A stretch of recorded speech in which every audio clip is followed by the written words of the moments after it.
নমস্কার সকলকে, আমি প্রিয়াঙ্কা আবারও একটা নতুন ভিডিও নিয়ে চলে এসেছি। আজকে একটা টেস্টি মিষ্টি রেসিপি নিয়ে চলে এসেছি। আজকে এনেছি দুর্দান্ত একটা ডেজার্টের রেসিপি। এটা একবারে মুখে দিলেই কিন্তু মিলিয়ে যাবে, এতটাই সুন্দর খেতে হয়। আজকে আর বেশি কথা বলবো না, আজকে ডাইরেক্ট রেসিপিতে চলে যাব। রেসিপিটা দেখতে দেখতেই মনে হবে আপনাদের একবার বানিয়ে ফেলি, তাই জন্য তাড়াতাড়ি রেসিপিটা দেখিয়ে ফেলি, তাহলে আপনারা সঙ্গে সঙ্গেই বানিয়ে ফেলতে পারবেন। চলুন তাহলে রেসিপিটা শুরু করা যাক। আজকে রেসিপি হচ্ছে ফ্রুট ডেজার্ট। তার জন্য ফার্স্টেই 500 গ্রাম মতো দুধ আমি জাল দিতে বসিয়ে দিয়েছি। আর ওইদিকে কিছু ফল নিয়ে নিয়েছি, সেগুলো হলো বেদানা, কলা, কিশমিশ, কাজু বাদাম, আমন্ড বাদাম আর কালো আঙুর। এগুলোকে একদম ছোট ছোট করে আমি কেটে নেব। দেখুন আমি যেভাবে কেটেছি ঠিক সেভাবে। দুধটা একটু ফুটে আসলে ওই ফুটন্ত দুধ থেকে একটু দুধ নিয়ে ওই দুধের মধ্যে মিশিয়ে দেবো একটু কাস্টার্ড পাউডার, একটু গুঁড়ো দুধ দিয়ে ভালো করে আগে ওটাকে মিশিয়ে সাইডে রেখে দেবো। তারপর যে দুধটা জাল করে নিচ্ছি সেই দুধের মধ্যে আমি দিয়ে দেবো কিছুটা পরিমাণে চিনি আর নুন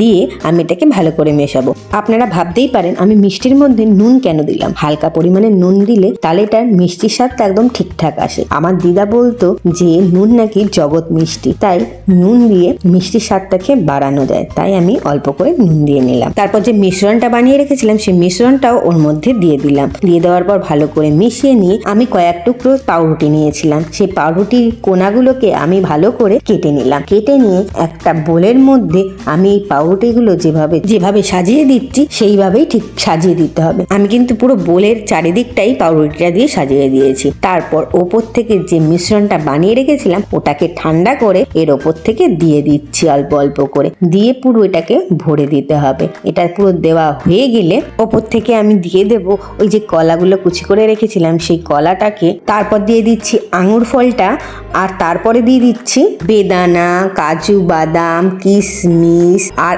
আমন্ড বাদাম, সবগুলোকেই ওপর থেকে এইভাবেই সাজিয়ে আমি দিয়ে দিচ্ছি। তারপর আবারও একটা পাউরুটির লেয়ার এইভাবেই যেভাবে আমি দিয়েছি ঠিক সেইভাবে দিয়ে তারপর আবারও ওপর থেকে ওই যেটা কাস্টার্ডের মিশ্রণটা বানিয়েছিলাম সেটা আবারও ওপর থেকে লেয়ারে দিয়ে দেব। তারপর আবারও ওপর থেকে দিয়ে দেবো কিছুটা বেদানা কুচি, কিছুটা বাদাম কুচি আর দিয়ে দেবো কিছুটা আমন্ড কুচি। এবার এটাকে 2 ঘন্টা মতো ফ্রিজে সেট হতে দেব। তারপর বেক করে শুধু খাবেন, এত ভালো লাগবে কি বলবো। একবার হলেও কিন্তু এই রেসিপিটা বানাতেই হবে, আর বানিয়ে কমেন্টে আমাকে জানাবেন আপনাদের এই রেসিপিটা কেমন লাগলো।